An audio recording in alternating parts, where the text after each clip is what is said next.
म्हणजे लोकप्रतिनिधी लोकांमधून निवडून आलेले आहेत आणि त्यांनाच विश्वासात न घेता त्यांचं सरकार आहे, त्यांचं धोरण आहे आणि त्या भागातले आमदार सगळे त्यांचे आहेत.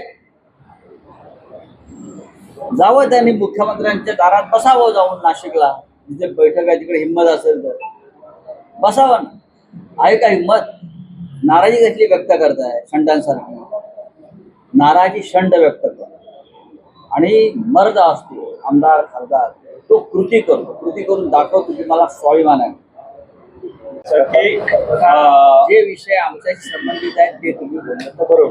साहेब, आज सामनामध्ये आपण कांबळे इतक्या देवीला एकनाथ शिंदे गेले त्या संदर्भात तुम्ही डिटेल्स लिहिलेला आहे, काय म्हणा त्या वाचला? तेच म्हणून आधी वाचा,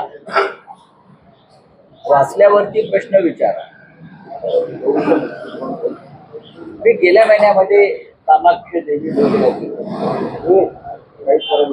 मी आसाममध्ये होतो आणि महापौर साहेबांना आसामला होतो मी. आमची एका पार्लमेंट कमिटीची बैठक होती, रविवार होता आणि अमावस्या पण. तर आमचे सगळे सहकारी मंदिरात,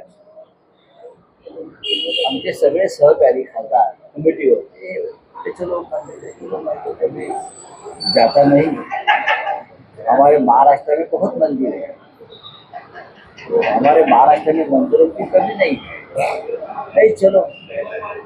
शेवटी मला एक उत्सुकता होती की काय आहे एवढं महाराष्ट्रामध्ये गाजलेलं हे मंदिर आहे. म्हणून आम्ही गेलो तिथे.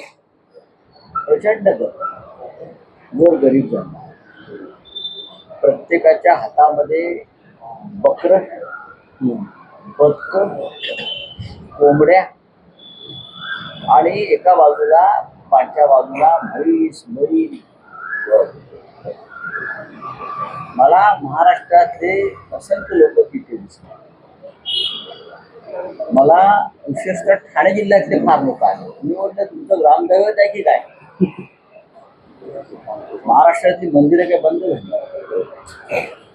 पण हे सगळं एकनाथ शिंदे वगैरे लोकांनी तिथे हे सगळे कार्यक्रम केल्यामुळे आपल्या राज्यातले लोक तिथे मोठ्या प्रमाणात जायला लागले.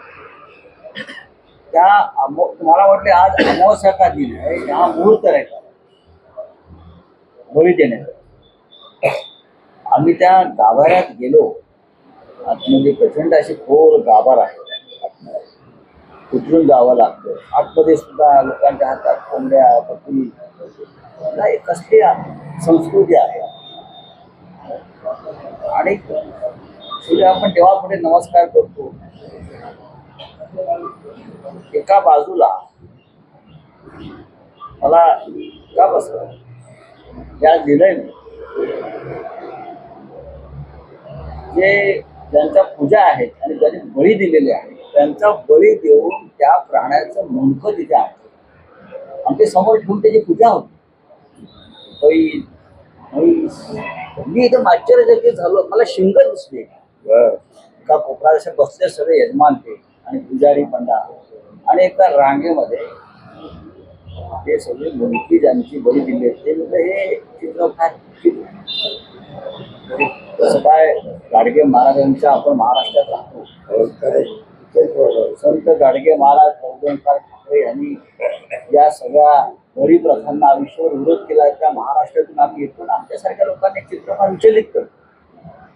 मी म्हटलं क्या है तो आप तो महाराष्ट्र के पॉलिटिशियन है, वाला हम आपको पहचानते हैं. वो 2-3 साल पहले आपके यहाँ से 50-60 लोग आए थे शिवसेना,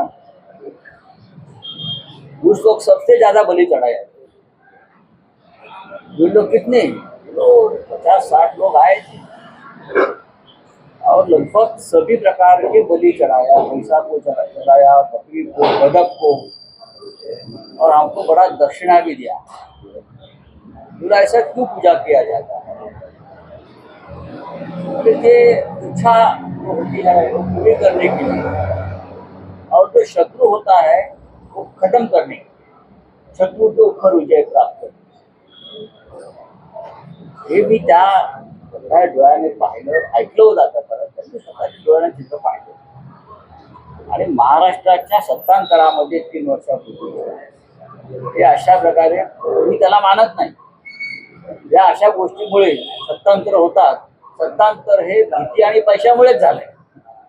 पैसे, प्रचंड पैसा आणि ईडीची भीती आणि लोभ आणि हाव हे कारण आहे सत्तांतरात. बाकी हे असे बळी दिल्यामुळे किंवा अशा प्रकारच्या गोष्टी केल्यामुळे सत्ता मिळते, पैसे मिळतात, ही अंधश्रद्धा आहे या महाराष्ट्रामध्ये. आम्ही गाडगे महाराजांचे भक्त आहोत, आम्ही प्रबोधनकारांचे भक्त. पण हे जे दिसलं एक पत्रकार म्हणून मला असं वाटतं की हे लोकांसमोर मांडायला पाहिजे म्हणून ते मांडले.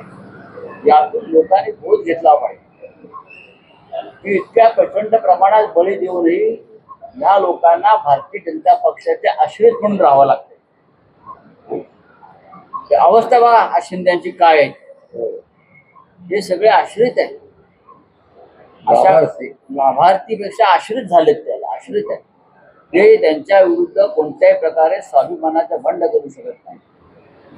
मराठी भाषा, मराठी माणूस या संदर्भात काल जे विधान एकनाथ शिंदेच्या मंत्र्यांनी केलेलं आहे की मुंबईची भाषा हिंदी आहे, मराठी नाही, हे आश्रितांची भाषा आहे. अशा प्रकारे बोलणं मराठी भाषेविषयी, तुम्ही आश्रित आहात म्हणून तुम्ही त्या दबावाखाली बोलताय. मराठी माणसाची भाषा ही मुंबईची भाषा, शिवाजी महाराजांची भाषा ही मुंबईची भाषा आणि मुंबईतल्या कष्टकरी मजूर आणि शेतकऱ्यांची भाषा मराठी भाषा आहे, ती मुंबईची भाषा. हे यांना हळूहळू विसरायला लागले सत्ता. बघा हे नागालँडचा आमदार कधी पवार साहेबांकडे कधी बघा हे नागालँड, मेघालय, मिझोराम, मणिपूर, सिक्कीम इकडलं राजकारण तुम्हाला माहीत नाही. फार लहान राज्य आहे आणि इथे महाराष्ट्राच्या आधीपासून तिथे पैशाचा खेळ चालतोय. लहान राज्यामध्ये कमी मतदान असतं, पैसे देऊन सरळ मते विकत घेतली जातात. पैसे कमी पडले की हे सगळे दुसऱ्या पक्षात जातात. त्याच्यावर राजकीय चर्चा करू नये. म्हणणं आपल्या ओसाड गावाची पाटील केलेली असं पण मध्यंतरी ते बोलले. तरी हे मंत्री जे कृषी खातं देशात आहे महाराष्ट्रात अत्यंत संवेदनशील आणि अत्यंत महत्वाचं. हा जेव्हा देश कृषी प्रधान आहे असं आपण म्हणतो आणि या देशातली 70-75% जनता आजही कृषी क्षेत्रावरती अवलंबून आहे जेव्हा आपण सांगतो, महाराष्ट्र असेल, पंजाब असेल आणि देश असेल, आणि कृषी खातं ही शिक्षा असं मानलं जातं. त्या राज्यामध्ये शेतकऱ्यांचं काय बोलावं? मंत्रीच गांभीर्याने ते खातं सांभाळायला तयार नाही आहे. शिक्षण खातं हे शिक्षा वाटते लोकांना, पनिशमेंट आहे शिक्षण खातं. कृषी खातं ही पनिशमेंट वाटते. मग काय नगरी विकास खातं, महसूल खातं, ही मलईदार खाती जी आहेत ही सगळ्यांना हवी आहे. पण जनतेच्या हिताची, राज्याच्या कल्याणाची शिक्षण, कृषी, उच्च शिक्षण या खात्यामध्ये मंत्र्यांना अजिबात रस नाही. आता काय हे तुम्ही मतदान केलंय त्यांना बघायला पाहिजे. आता त्यांना काय उत्तर द्यायचं? कोण पांढऱ्या पायाचे? आम्ही अंधश्रद्धा मानायचंच नाही. जे रेडे आणि बदकं आपण सत्तेवरती आलो असं ज्यांना वाटतंय तर अशा प्रकारचे काळ्या पायाचे, पांढऱ्या पायाचे, जिभेवर डाग असल्याची भाषा करतात. तुमचं कर्तृत्व काय? घोटाळे करून तुम्ही निवडून आलेली माणसा, तुम्ही काय स्व कर्तृत्वावर निवडून आलेला आहात का? नाही, तुम्ही अमित शहाचे आश्रित आहात. तुमच्या पक्षाचे प्रमुख अमित शहा आहेत, तो वारंवार सांगतो. तुमचा पक्ष हा अमित शहांच्या चरणाशी असलेला आश्रितांचा पक्ष. साहेब मंत्र्यांचा पीएस ते ताशेरे एकनाथ शिंदेचा सगळ्यांनी कचरा केलेला आणि लवकरच ते कचऱ्यात जाणार, लक्षात घ्या. मी फार जबाबदारीनं बोलतो. परवा सुप्रीम कोर्टाने त्यांचं 3,000 कोटीचं लाचखोरीचं प्रकरण या देशाच्या मुख्य न्यायाधीशांनी समोर आणलं. 3,000 कोटीची लाच एका कंत्राटामध्ये त्याला मिळते. तुम्ही त्यांच्याकडून राज्याच्या सेवेची काय अपेक्षा करता? कचऱ्यापासून चिखलापर्यंत सर्वत्र पैसे खाता येते आणि त्यातून जे सरकार निर्माण झालंय. राज ठाकरे मुख्यमंत्री जे आहेत भारतीय जनता पक्षाचे, त्यांच्यावर तर अजिबात विश्वास ठेवू नका. देवेंद्र फडणवीस या माणसाला केंद्रामध्ये सुद्धा प्रधानमंत्र्यांकडून पी आणि ओईटी नेमके गेले. सगळ्यात जास्त भ्रष्टाचार ह्या लोकांनी केला. महाराष्ट्रामध्ये सुद्धा मोदी फॉर्म्युला लागू केला आता की पूर्ण चाचणी आणि परीक्षा घेतल्याशिवाय मंत्र्यांना पी आणि ओईटी मिळणार नाही. सगळ्यात जे पी आणि ओईटी सगळ्यात जास्त भ्रष्ट आहेत. 102 नंबर हे त्याचं उदाहरण आहे धुळ्यात. आणि ज्याने 102 नंबर काढलं ते माझ्या बाजूला बसले आहेत अनिल गोटे. हे खोटं बोलणं थांबवा या महाराष्ट्रामध्ये. सत्यमेव जयते हे आमचं ब्रीदवाक्य आहे. तर काय याचं जरा भान ठेवा. लोकांची कायद्याबाबतची भीती गेल्या 5 वर्षात पूर्ण संपली. एकनाथ शिंदे आणि फडणवीस यांचं राज्य पुन्हा इथे आल्यापासून लोकांच्या मनातली कायद्याविषयीचा आदर आणि भीती आणि पोलिसांविषयीचा आदर हा पूर्ण संपलेला आहे.